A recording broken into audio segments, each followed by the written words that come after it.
NDTV India की इस विशेष प्रस्तुति में आपका स्वागत है। मैं हूं संकेत उपाध्याय।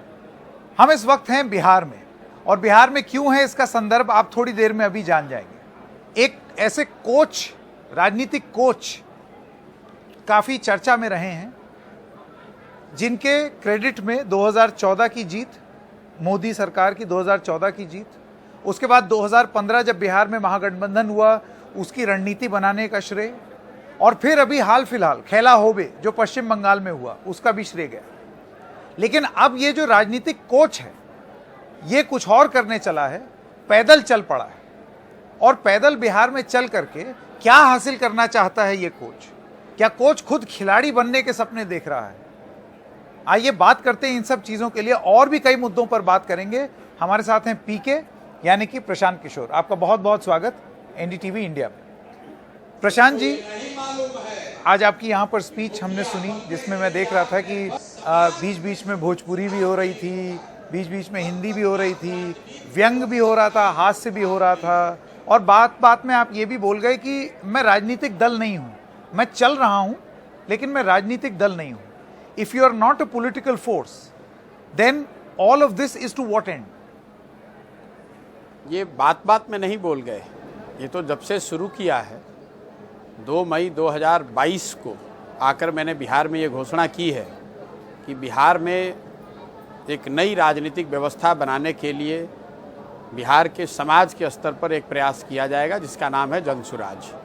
जनसुराज कोई दल नहीं है, ये कोई सामाजिक आंदोलन भी नहीं है, ये समाज के मदद से, समाज के जरिए एक नई राजनीतिक व्यवस्था बनाने का प्रयास है। तो to answer your question, to what end? It is to change the destiny and the discourse around Bihar. Bihar is known for its political discourse. Bihar is known for its caste-ridden politics. Bihar is known for very many wrong regions. It is time Bihar is also known for what people are capable of.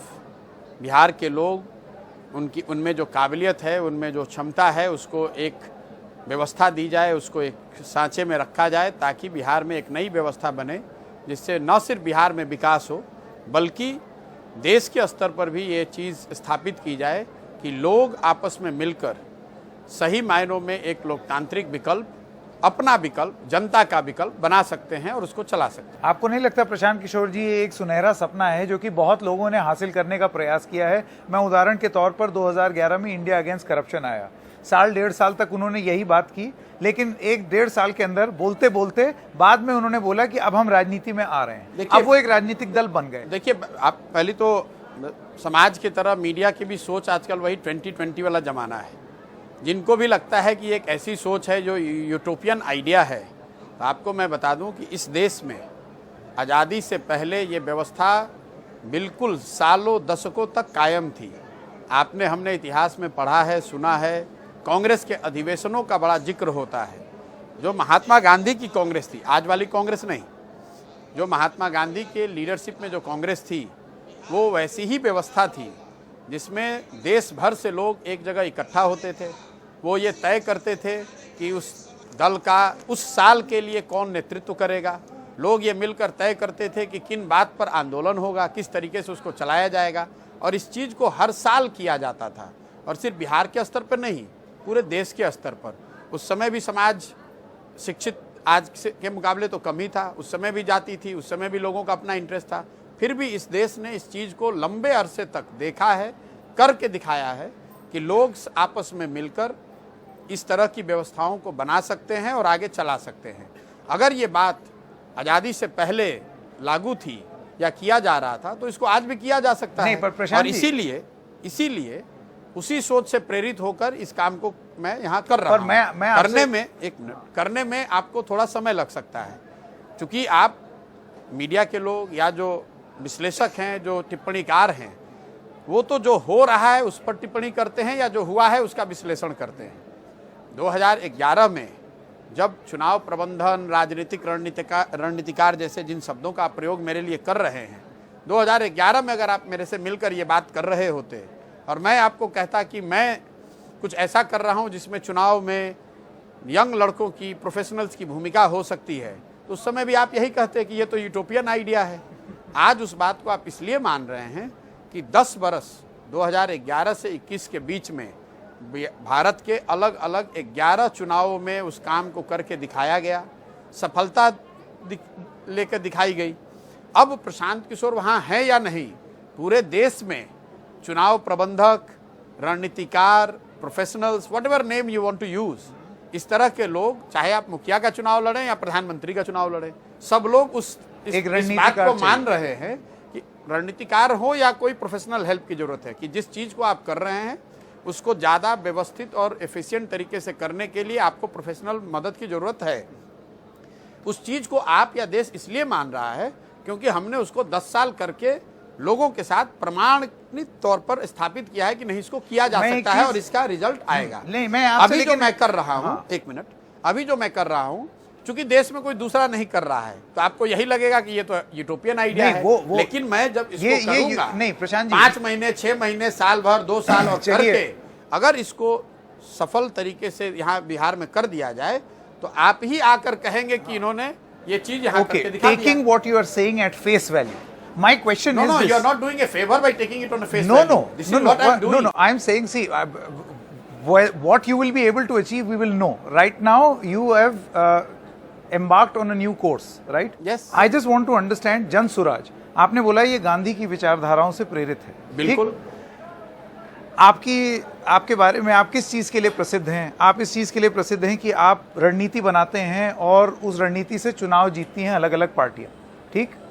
इसमें cutting across ideological lines, उसमें BJP को भी चुनाव जिताया है आपने, उसमें JDU और महागठबंधन को भी जिताया है, ममता बनर्जी को भी जिताया है, आप तमाम पार्टियों को जिता चुके हैं।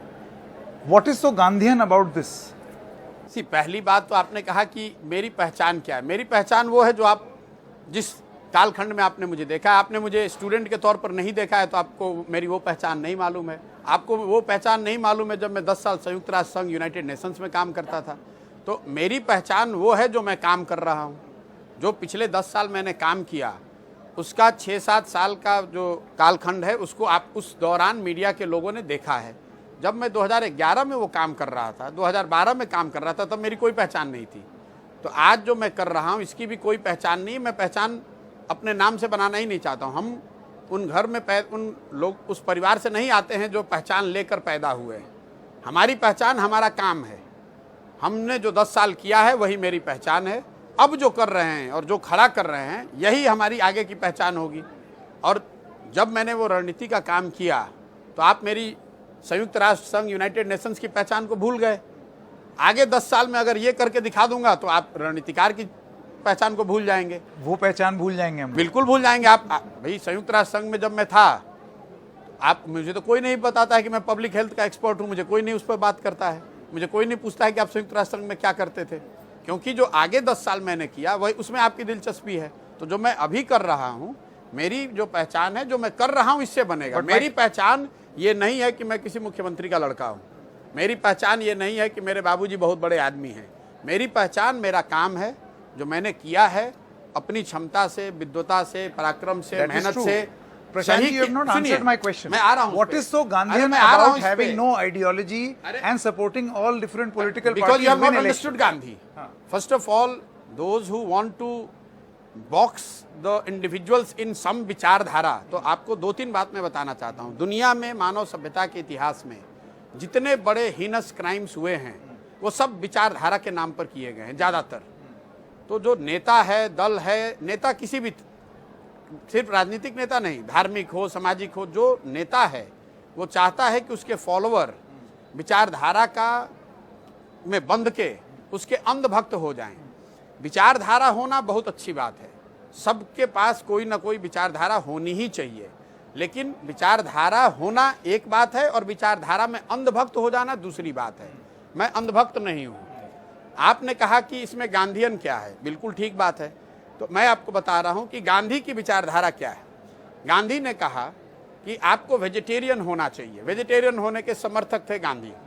तो आज आरएसएस ये कह सकती है कि गांधी वही कह रहे थे जो हम लोग कह रहे हैं। गांधी सोशलिज्म के फेवर में थे तो सोशलिस्ट कह सकते हैं कि गांधी उनके की विचारधारा जो थी वो उनकी विचारधारा थी। Gandhi was in favour of state ownership of the assets, तो उसके हिसाब से वो कम्युनिस्ट हो गए और कांग्रेस में तो वो थे ही। तो गांधी की विचारधारा को आज के किस राजनीतिक दल से आप जोड़ेंगे, आप मुझे बता दीजिए, मैं उस दल में उसका काम कर देता हूं। मैंने दलों के साथ, जो आपने कहा, अलग अलग दलों के साथ काम करके देखा, सीखा, समझा, अनुभव किया कि आखिर ये राजनीतिक सामाजिक चीजें चलती कैसे हैं। बहुत बड़े स्केल पर करके देखा। देखने समझने के बाद जो मेरा अनुभव हुआ, जो उससे सीखा, जो मेरी पहचान बनाई, उन सारे अनुभवों को, सारे सीख को एक साथ पिरो के मैंने इस अभियान को शुरू किया है, जहां मेरी समझ ये है कि जब तक आप समाज के स्तर पर काम नहीं करेंगे तब तक राजनीति में कोई आमूलचूल परिवर्तन नहीं ला सकते हैं।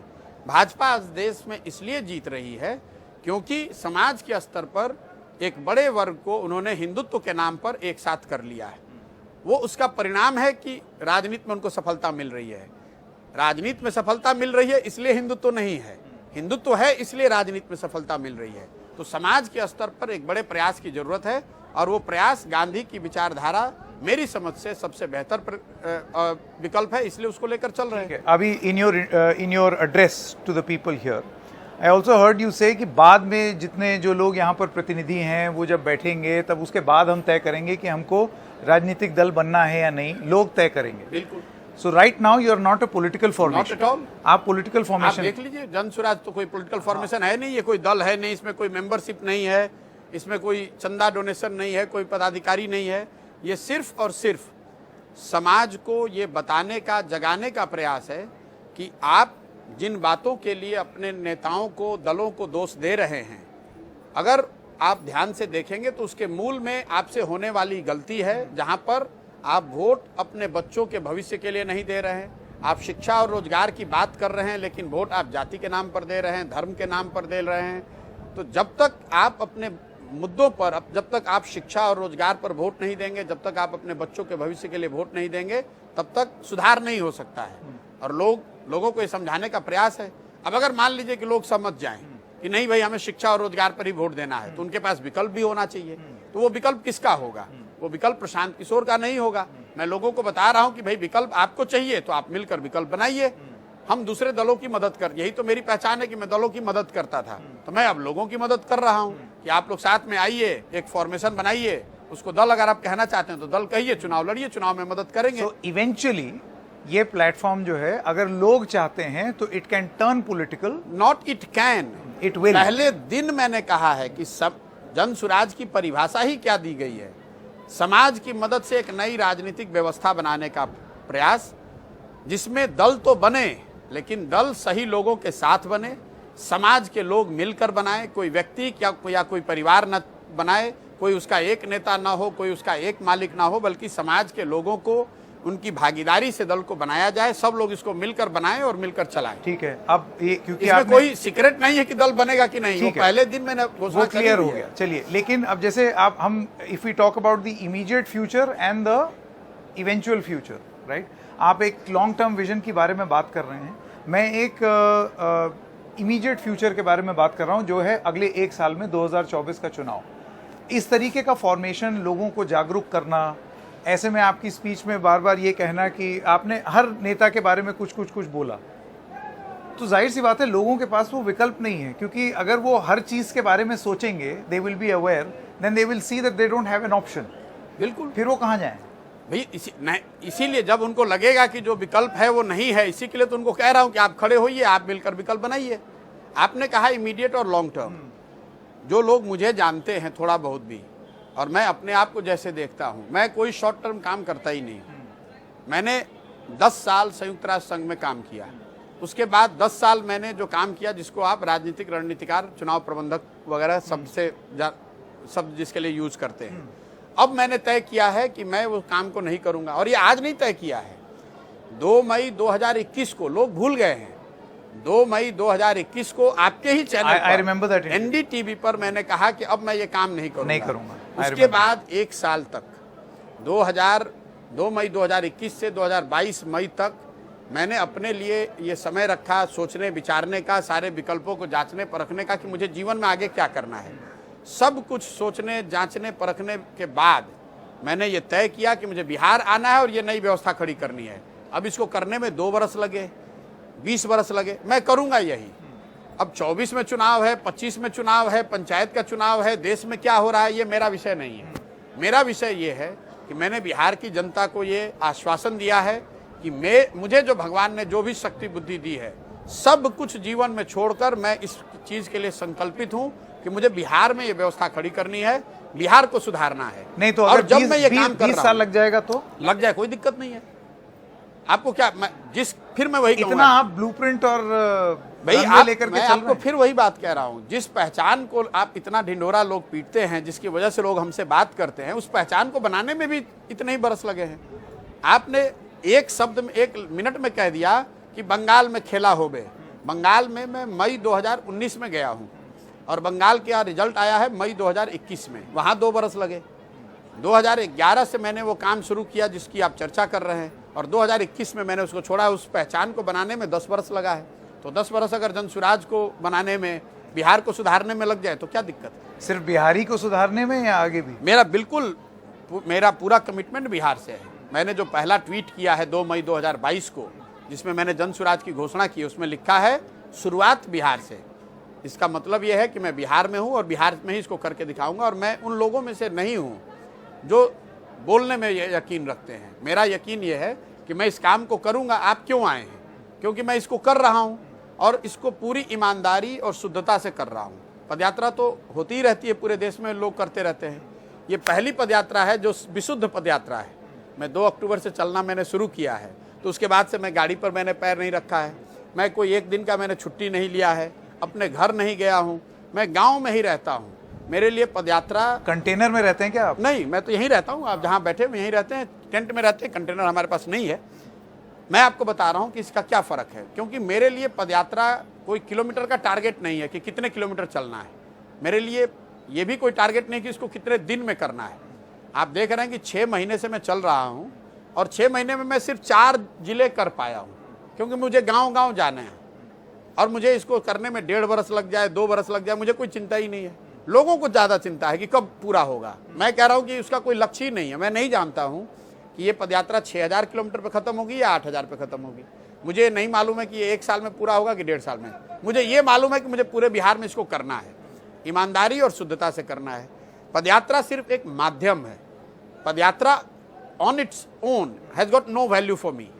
मुझे कोई पुलिस में भर्ती तो होना नहीं है, मुझे कोई Guinness book of world record में ये नहीं बनाना है कि मैं कितना किलोमीटर पैदल चल सकता हूँ।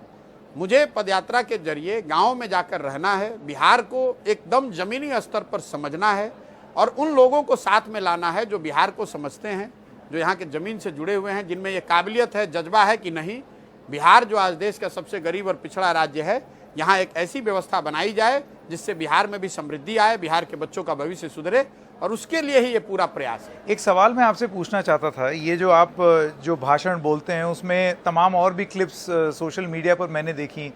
आप नेताओं के एजुकेशनल क्वालिफिकेशंस पर टिप्पणी करते हैं कि 9वीं पास या 10वीं पास जो है वो आपका नेता अब आप तय कर लीजिए होना चाहिए। बिल्कुल नहीं, आपने पूरी टिप्पणी सुनी नहीं। मैं उल्टी बात कह रहा हूँ। मैं ये कह रहा हूँ कि बिहार में तेजस्वी यादव के नाम पे मैं कहता हूँ कि भाई लालू जी के लड़के हैं, यही उनकी पहचान है, और वो 10वीं फेल है, 10वां पास नहीं किया उन्होंने, और वो मुख्यमंत्री की रेस में हैं, उप मुख्यमंत्री हैं, मुख्यमंत्री बनना चाहते हैं। तो मैं लोगों को ये बता रहा हूँ कि भाई वो बने मुख्यमंत्री, कोई दिक्कत नहीं है। लोकतंत्र में कोई भी आदमी जो पहली क्लास नहीं पढ़ा है वो भी मुख्यमंत्री प्रधानमंत्री बन सकता है। क्वालिफिकेशन तो कोई क्राइटेरिया है नहीं। मैं लोगों को ये बता रहा हूँ कि जो 9वां पास नहीं है वो भी मुख्यमंत्री बन सकता है, और आप उसकी चिंता में पड़े हुए हैं कि वो बने या ना बने, जबकि आपका बच्चा ग्रेजुएशन कर लिया, एमए कर लिया और अपने घर में बेरोजगार बैठा है, उसको चपरासी की नौकरी भी नहीं मिल रही है, और आपको अपने बच्चे की चिंता नहीं है। तो ये जो पूरा अभियान है, हम तो लोगों को यही बता रहे हैं कि आप अपने और अपने बच्चे की चिंता कीजिए। नेता अपने और अपने बच्चे की चिंता कर रहा है। नेता कोई जात की राजनीति नहीं कर रहा है, मैंने ये भी कहा, आपने सुना होगा। नेता धर्म की राजनीति नहीं कर रहा है, नेता अपनी चिंता कर रहा है, अपने बच्चे की चिंता कर रहा है। मतदाता होने के नाते, नागरिक होने के नाते ये आपकी हमारी जिम्मेवारी है कि हम भी अपने और अपने बच्चे की चिंता करें। But there is a sense, and I was speaking to a lot of people in the Bihar establishment, and they feel that this is a sort of a, for the lack of another polite word, a sort of a hit job against the government. ये hit job क्या है भाई? देखिए, आप सुनिए कि आप जो हैं तेजस्वी यादव लालू जी के लड़के हैं, तो मैं अगर कह रहा हूं कि उनकी पहचान ये है कि लालू जी के लड़के हैं, तो इसमें हिट जॉब क्या है? मैं एक डॉक्टर का लड़का हूं, तो मेरे पिताजी तो डॉक्टर ही रहेंगे ना, इसमें हिट जॉब क्या है? मेरे बाबा मान लीजिए कि बैलगाड़ी चलाते थे या मजदूर थे, अगर कोई कहता है भी ये मजदूर, इनके बाबा मजदूर थे, तो इसमें हिट जॉब क्या है? वो तो इतनी सच्चाई है। कटुता वाली आलोचना आप नरेंद्र मोदी की करते हैं क्या? मैं किसी की आलोचना नहीं कर रहा हूं। आपने मेरा भाषण सुना ही नहीं। मैं अपना भाषण शुरू करता हूं इस बात से कि बिहार में जिस नेता ने, जिस दल ने भी जो काम किया या करने का दावा कर रहा है, हम सबको सही मान लेते हैं, सबको उसके लिए साधुवाद भी कर देते हैं। मान लीजिए कि कांग्रेस ने यहाँ बहुत काम किया 30-40 सालों में, मान लीजिए कि लालू जी ने सामाजिक न्याय कर दिया, यही तो वो दावा करते हैं। मान लीजिए कि नीतीश जी के सुशासन से बिहार का विकास भी हो गया, सड़क बन गई, बिजली आ गई।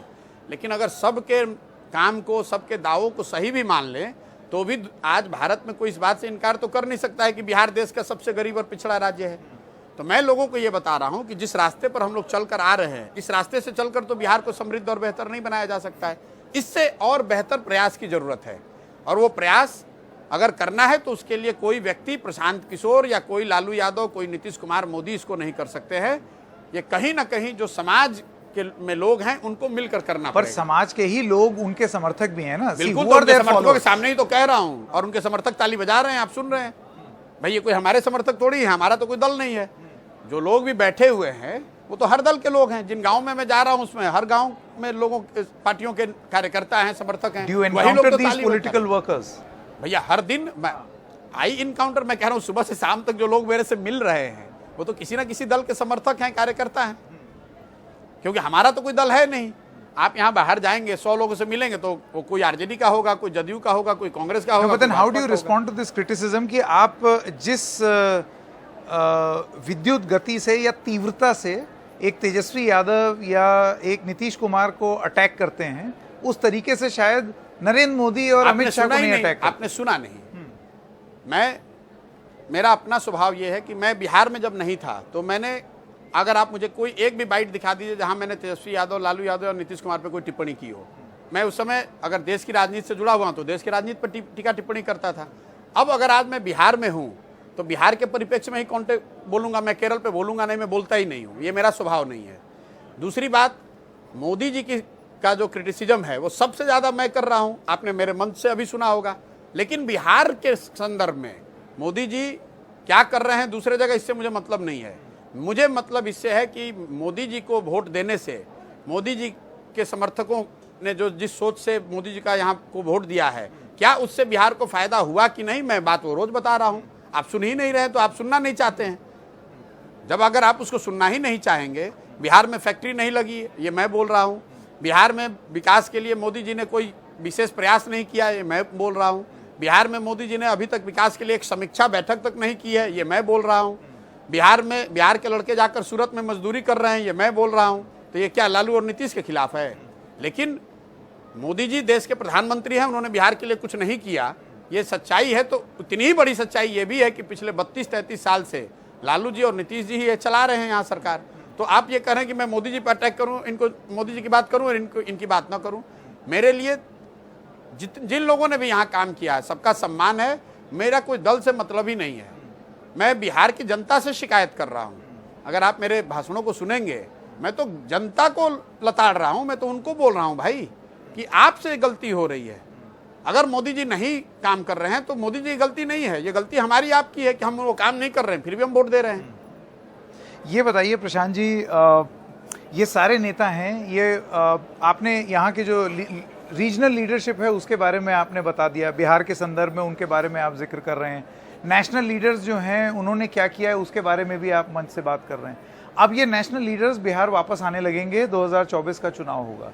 इसके चलते मैं आपसे ये जानना चाहता हूँ कि एक जो पर्सनैलिटी और कल्ट वॉर राहुल गांधी और नरेंद्र मोदी के बीच में चल रही है, वो मेरा विषय नहीं है। मेरा विषय नहीं है कि देश में क्या चल रहा है। मैं जब बंगाल आपको नहीं लगता लोगों को ये मैटर करता है? नहीं, मैं आपको बता रहा हूँ, नहीं करता जी। मैं बंगाल में चुनाव करा रहा था तो मेरा विषय बंगाल था। मैं जो काम लेता हूँ, मेरा अपना काम करने का तरीका है, सही है गलत है वो आपको आकलन करना है। मैं जो काम लेता हूँ मुझे उसको ईमानदारी से, शुद्धता से, अपनी पूरी ताकत से करना है। मैं बिहार आया हूँ, ये अभियान मैंने शुरू किया है समाज को जगाने समझाने का। अब केरल में क्या हो रहा है, देश में क्या हो रहा है, मैं इतना बड़ा आदमी हूँ नहीं। वो लोग जो बड़े लोग हैं, जो कोई सत्ता में है, कोई विपक्ष में है। मैं तो ना सत्ता में हूँ ना मैं विपक्ष में हूँ, मेरा कोई दल है नहीं, मैं कोई मेंबर पार्लियामेंट हूँ नहीं, मैं कोई MP विधायक हूँ नहीं, मैं तो मुखिया सरपंच भी नहीं हूँ। मैं एक नागरिक होने के नाते भगवान ने मुझे जो शक्ति बुद्धि दी है, मैं अपने स्तर से प्रयास कर रहा हूँ। बाकी देश में सत्ता में विपक्ष में क्या हो रहा है उस पर मैं टीका टिप्पणी कर सकता हूँ, उसकी मुझे जानकारी हो सकती है, लेकिन मैं उसमें स्टेक होल्डर नहीं हूँ। नहीं, बतौर स्टेक होल्डर नहीं, लेकिन विदेश में जाकर के भाषण देना, आपको नहीं लगता है कि ये चीज अगर एक नैरेटिव की तरह बिल्ड कराया जा रहा है तो उसका इम्पैक्ट ग्राउंड मेरे पर भाई, इस मतलब कांग्रेस इतनी पुरानी पार्टी है, उसमें इतने बड़े बड़े विद्वान बैठे हुए हैं, उनको किसी प्रशांत किशोर जैसे साधारण बिहार के लड़के से सलाह लेने की क्या जरूरत है? मेरी क्या बिसात है कि मैं राहुल गांधी पर टिप्पणी करूं, मोदी जी पर टिप्पणी करूं? मैं उन पर टिप्पणी उतनी ही करता हूं जो बिहार से संबंधित है। उनको विदेश में क्या बोलना चाहिए, देश में क्या बोलना चाहिए, इसको बताने, समझाने, आकलन करने के लिए तो बहुतेरे लोग बैठे हुए हैं। प्रशांत किशोर की उसमें क्या भूमिका है? नहीं, the reason why I ask you because you know it's a bit rich when you say that मैं बिहार तक ही सीमित हूँ। बिल्कुल सीमित Your हूँ। affiliation is still there with many governments। अरे वो ठीक बात है, मैं यही कह रहा हूँ कि YSR कांग्रेस है। नहीं, मेरे भाई ऐसा है, जब मैं आके यहाँ मान लीजिए कि ये चुनावी रणनीति का काम करता था तो UN वाले आकर मेरे से सलाह थोड़ी ना ले रहे हैं। जब मैं UN में काम करता था तब UN का काम करता था, अब मैं आकर जनसुराज कर रहा हूँ। आप बिहार के संदर्भ में जितने सवाल पूछने हैं पूछिए, देश के संबंध में पूछिए, मुझे बोलने में दिक्कत नहीं है, लेकिन वो मेरा जो वक्तव्य है वो एक सामान्य नागरिक का आकलन है। मैं मेरी भूमिका नहीं देखता हूं कि मुझे विपक्ष को या पक्ष को, सत्ता को या विपक्ष को सलाह देना है। ना वो मेरे से सलाह मांग रहे हैं, ना मैं देना चाहता हूं, और ना मेरी ऐसी कोई भूमिका है। और विपक्षी एकता पर आप क्या कहना चाहेंगे? नहीं, विपक्षी एकता पर मैं इतना ही कहूंगा कि मैंने पहले जो कहा है उसको दोहरा देता हूं कि ये फसाड है। आप दलों को और नेताओं को एक साथ लाकर एकता नहीं बना सकते हैं, उससे आप भाजपा को चुनौती नहीं दे सकते हैं। अगर आपको भाजपा को चुनौती देना है तो पहले आपको समझना है कि भाजपा की ताकत क्या है। भाजपा की ताकत है हिंदुत्व, राष्ट्रवाद और लाभार्थी। ये त्रिस्तरीय उन्होंने एक तरह से किले का निर्माण किया है, जिसमें सबसे बड़ी ताकत उनके लिए हिंदुत्व है, जो विचारधारा है, दूसरा राष्ट्रवाद है और तीसरा लाभार्थी है। जो लोग भी भाजपा से चुनाव लड़ना चाहते हैं, उनको चुनौती देना चाहते हैं, उनको कहीं ना कहीं इस तीन में से दो चीज़ को तो बेटर करना पड़ेगा। अब आप दलों को साथ में लाकर करें, खुद का दल बनाकर कर लें, जो भी प्रयास करें, जब तक आप तीनों को भेदिएगा नहीं तब तक आपको चुनावी सफलता मिलने की संभावना मेरी नज़र में कम है। और ये क्या हो रहा है, ये प्रयास? नहीं हो रहा। अगर होता तो जीत ही जाते। अगर आपका ये सवाल है कि क्या इसको किया जा सकता है तो बिल्कुल। क्योंकि आप बिहार की बात करें ना, मैं बिहार के संदर्भ में पूछ लूं, 2015 में एक महागठबंधन हुआ और वो बहुत सक्सेसफुल। तो भैया, महागठबंधन सिर्फ दलों का गठबंधन नहीं है, यही तो आप लोग को, मतलब महागठबंधन पहली बार शब्द ही मैंने लिखा है। उससे पहले तो हमको इस देश में गठबंधन शब्द था। महागठबंधन शब्द 2015 में पहली बार प्रशांत किशोर ने लिखा। महागठबंधन आपको ये दिख रहा है कि दलों का गठबंधन था। मेरी समझ से वो सिर्फ दलों का गठबंधन नहीं था, वो विचारधाराओं का गठबंधन था। उसमें नेता तय था, उसमें 7 निश्चय का प्रोग्राम था, उसको घर घर पहुंचाया गया था, तब उसको सफलता मिली। 2015 का महागठबंधन बिहार का आपको याद है, लेकिन 2015 के बाद जितने लोगों ने भी वही प्रयास दूसरे जगह करने की कोशिश किए, हर जगह महागठबंधन को हारना पड़ा। इसलिए कि जब तक आप, जो मैंने कहा, ये 3 विचारधारा के आधार पर बीजेपी को चुनौती नहीं देंगे, जब तक उनको राष्ट्रवाद पर नहीं हराएंगे, जब तक उनके लाभार्थियों का जो वेलफेयरिस्ट मॉडल है उसको नहीं चुनौती देंगे, तब तक आप उनको चुनाव नहीं हरा सकते हैं। अब आप विचारधारा की बात कर रहे हैं, और जब मैंने विचारधारा का सवाल पूछा तो आपने ये बोला कि विचारधारा मैटर नहीं करती, लोगों के। किसने कहा कि मैटर नहीं करती? मैंने ये कहा, फिर वही बात अपने स्क्रिप्ट, मैंने कहा विचारधारा होना बहुत जरूरी है, लेकिन तो विचारधारा के नाम पर अंधभक्त होना गलत है। अब आप दूसरा सवाल ये पूछ रहे हैं कि भाजपा की विचारधारा को चुनौती कैसे दी जा सकती है। अगर सवाल आपका ये है, मेरा ये भी सवाल है कि आपका जो ये जन सुराज अभियान है, व्हाट इज योर आइडियोलॉजी? बिल्कुल मेरी आइडियोलॉजी यही है जो गांधी की आइडियोलॉजी है, उस पर लिखा हुआ है, आपको सामने दिख रहा है, लेकिन आपको उसको पढ़ना नहीं है। आपको आइडियोलॉजी कांग्रेस और भाजपा की आइडियोलॉजी के खेमे में दिखना है कि आपकी आइडियोलॉजी भाजपा की है कि कांग्रेस की है। आपको वो आइडियोलॉजी दिख रही है और आपको ये समझ में नहीं आ रहा है कि उससे आपको कोई सफलता मिलने वाली नहीं है। आपको दिखता है कि एक भाजपा की आइडियोलॉजी है और बाकी जितने लोग हैं वो सब लोग एक कोई आइडियोलॉजी जिसको आप कांग्रेस या गैर भाजपा आइडियोलॉजी मान लिए हैं। ये आपकी समझ का फेर है। भाजपा को 38% वोट मिला है, 62% लोगों ने इस देश में भाजपा को वोट नहीं किया है। तो आप उसको दलों के फॉर्मेशन में देखते हैं, मैं उसको विचारधाराओं के फॉर्मेशन में देखता हूँ। ये कौन लोग हैं जो भाजपा को वोट नहीं दे रहे हैं? वो गांधीवादी लोग हैं, वो अम्बेडकराइट्स हैं, वो सोशलिस्ट हैं, वो कम्युनिस्ट हैं। इन चारों विचारधाराओं को आप मिला देंगे तो आप भाजपा की विचारधारा को चुनौती दे सकते हैं। आपका चक्कर ये है कि आपको दलों को मिलाने में इंटरेस्ट है, क्योंकि आप वही समझते हैं, क्योंकि न्यूज वही बनाता है कि भैया ये कौन नेता आ गया, कौन किसके यहाँ, सुनिए, किसके यहाँ चाय किसने पी, किसके यहाँ आज खाना हुआ, किसने प्रेस में बाइट दिया, और आप इसको चलाते रहिएगा। जो लोग बनाने का प्रयास कर रहे हैं उनको कभी सफलता नहीं मिलेगी लंबे समय तक। आप एक दो चुनाव अपवाद के तौर पर जीत सकते हैं, लेकिन अस्थायी तौर पर अगर आपको चुनौती देनी है, अगर आप उस चीज़ को समझना चाहते हैं मेरे नज़रिए से, तो आपको विचारधाराओं का कोalition बनाना पड़ेगा, जिसमें गांधीवादी, अम्बेडकराइट, सोशलिस्ट और कम्युनिस्ट साथ में आए, और ये हिंदुत्ववादी जो विचारधारा है इसके साथ लोहा ले सकें। अगर आप वो समझना चाह रहे हैं, आप समझना ही नहीं चाह रहे हैं, आप ये कह रहे हैं राहुल गांधी के साथ कौन आएगा कौन नहीं आएगा, तो वो डिबेट तो रोज चल ही रहा है, उसके लिए आप हमारा Prashant ji, through the course of this interview I notice one thing, I have heard your interviews in the past also. It appears to me that you've become a little aggressive and perhaps a little bitter in your. आपको idea ही नहीं है मैं कितना aggressive हूँ पहले से। लोग तो मुझे बताते हैं कि मैंने जीवन में सब छोड़ दिया, बहुत सॉफ्ट हो गया हूँ, क्योंकि आप मेरे पहली बार आप मुझे इंटरव्यू कर रहे हैं। यहाँ पर सो कॉल जितने एग्रेसिव इंटरव्यू करने वाले इस देश में हैं, सबसे मैंने इंटरव्यू किया है। मैं एग्रेसिव इसलिए हो रहा हूँ कि जो सवाल आप पूछ रहे हैं उसका जवाब आप वो सुनना चाहते हैं जो आपके दिमाग में पहले से है। मैं जो बताऊंगा वो आपको अलग होगा, वो आपको दूसरे जगह सुनने को मिलेगा नहीं, लेकिन आप सुनना वही चाहते हैं। और मैं आपकी बात सुन रहा हूँ। नहीं, आप सुन नहीं रहे हैं, आपका उसमें यकीन ही नहीं है। आप लोग समझ रहे हैं मैं बेवकूफ हूँ। देखिए, you are deciding this on my behalf. मैं आपको बता रहा हूँ मीडिया क्या गलती करती है। बंगाल में सारी मीडिया ने कहा बीजेपी जीत रही है, इसलिए नहीं कि मीडिया के लोगों को समझ नहीं है, इसलिए कि मैं मीडिया के लोगों को मैंने बताया कि भाई बंगाल हम इसलिए जीत रहे हैं क्योंकि दीदी के बोलों में 75 लाख लोगों ने मुझे बताया है एक साल में कि क्या उनकी परेशानी है, और दुआरे सरकार एक कार्यक्रम है जिसके तहत मैं 3 करोड़ लोगों का समस्या का निदान कर रहा हूँ। मीडिया वाले उसको सुनते भी हैं जैसे आप सुन रहे हैं, लेकिन उस पर उसका कोई इंटरेस्ट नहीं है। फिर वो सवाल करता अच्छा शुभेंदु अधिकारी छोड़कर चले गए, उस पर क्या कहना है? क्योंकि आपको विषय पर इंटरेस्ट नहीं है, आपको हेडलाइन चाहिए कि अरे भाई टीएमसी तो सारे लीडर चले गए छोड़ के, आप कैसे जीतिएगा।